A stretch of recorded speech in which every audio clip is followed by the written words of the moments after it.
നമസ്കാരം, എല്ലാവർക്കും പ്രവാസി മലയാളിയിലേക്ക് സ്വാഗതം. രണ്ടാമത് ഒരു ഗൾഫ് രാഷ്ട്രത്തിൽ കൂടി കുരങ്ങ് വസൂരി സ്ഥിരീകരിച്ചിരിക്കുകയാണ്.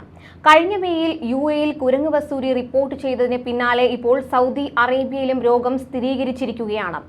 രാജ്യത്തിന് പുറത്തുപോയി മടങ്ങിയെത്തിയ വ്യക്തിയിലാണ് രോഗബാധ കണ്ടെത്തിയതെന്ന് ആരോഗ്യ മന്ത്രാലയം അറിയിച്ചു.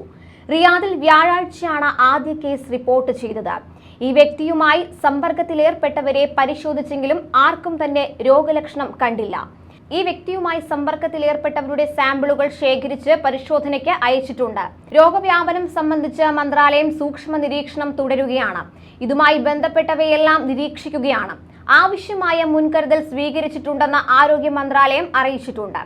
രാജ്യത്തുള്ള എല്ലാവരും, പ്രത്യേകിച്ചും യാത്രകളിൽ കർശനമായ ആരോഗ്യ മുൻകരുതൽ നിർദ്ദേശങ്ങൾ പാലിക്കണമെന്നും കുരങ്ങ് വസൂരിയുമായി ബന്ധപ്പെട്ട സംശയ ദൂരീകരണത്തിനും മറ്റും സൗദി പബ്ലിക് ഹെൽത്ത് അതോറിറ്റിയുമായോ അല്ലെങ്കിൽ 937 എന്ന നമ്പറിലോ ബന്ധപ്പെടണമെന്നും മന്ത്രാലയം അറിയിച്ചു. സൗദിയിൽ കുരങ്ങുപനി സ്ഥിരീകരിച്ച പശ്ചാത്തലത്തിൽ നിയന്ത്രണങ്ങൾ ഏർപ്പെടുത്തുമോ എന്ന ആശങ്കയിലാണ് പ്രവാസികൾ. യാത്രാവിലക്ക് ഏർപ്പെടുത്താനുള്ള സാധ്യത നിലനിൽക്കുന്നുണ്ട്. എന്നാൽ ഇതിൽ സ്ഥിരീകരണമൊന്നും നിലവിൽ ഉണ്ടായിട്ടില്ല. ഗൾഫ് മേഖലയിൽ ആദ്യമായി കുരങ്ങുപനി സ്ഥിരീകരിച്ചത് UAE-യിലാണ്. പടിഞ്ഞാറൻ ആഫ്രിക്കയിൽ നിന്ന് എത്തിയ 29-കാരിയായ യുവതിക്കാണ് രോഗം സ്ഥിരീകരിച്ചത്. ഇനി കുരങ്ങുപനിയുടെ ലക്ഷണങ്ങൾ നോക്കാം.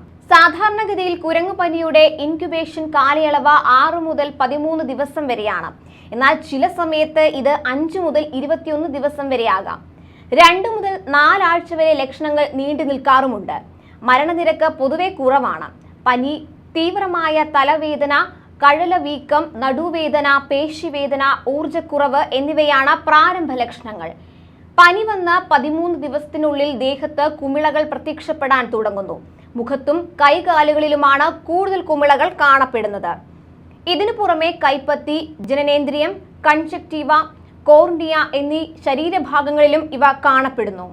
എന്തായാലും സൗദിയിൽ കുരങ്ങുപനി സ്ഥിരീകരിച്ച പശ്ചാത്തലത്തിൽ പ്രവാസികളെല്ലാം ജാഗ്രതയോടെ നീങ്ങുക. കൂടുതൽ പ്രവാസി വാർത്തകൾക്കായി ഈ ചാനൽ സബ്സ്ക്രൈബ് ചെയ്യുക.